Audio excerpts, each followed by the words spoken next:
Question: are gifted people geniuses who can do anything by themselves? You know the answer in a minute.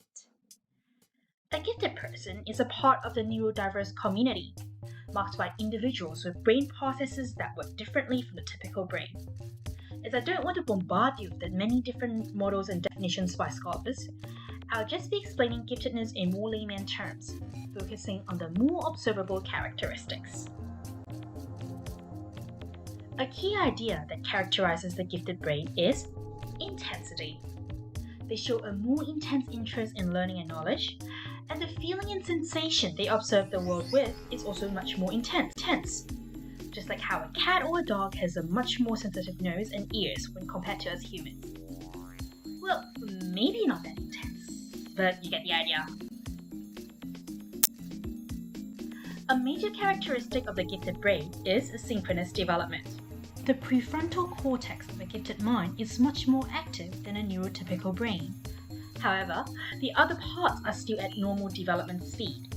So it is not uncommon to see gifted children having superior understanding that even exceeds that of adults in some areas, while being mostly quite immature. So there you go.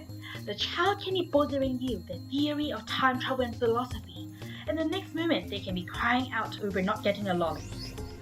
Right.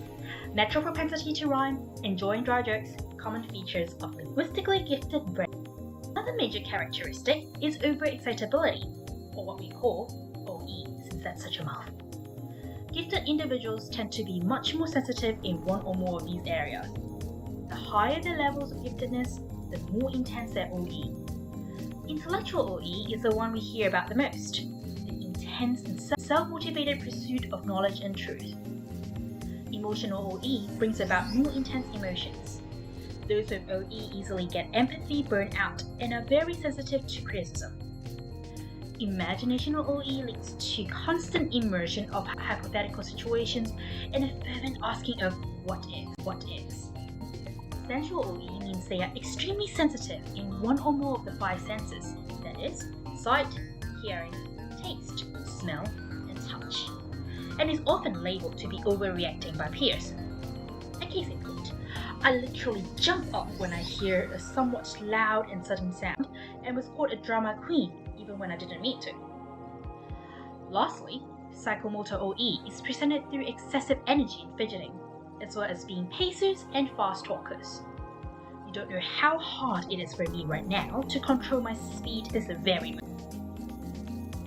Behaviors can also be a result from a mixture of overexcitabilities. Just like how I know a kid who is affected by imaginational and emotional OE, and he got into a spout of depression overwhelmed with sympathy for sliced onions.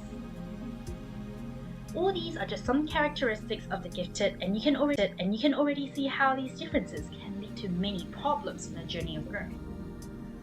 The Lyceum Centre for the Gifted and Talented is founded to help these students navigate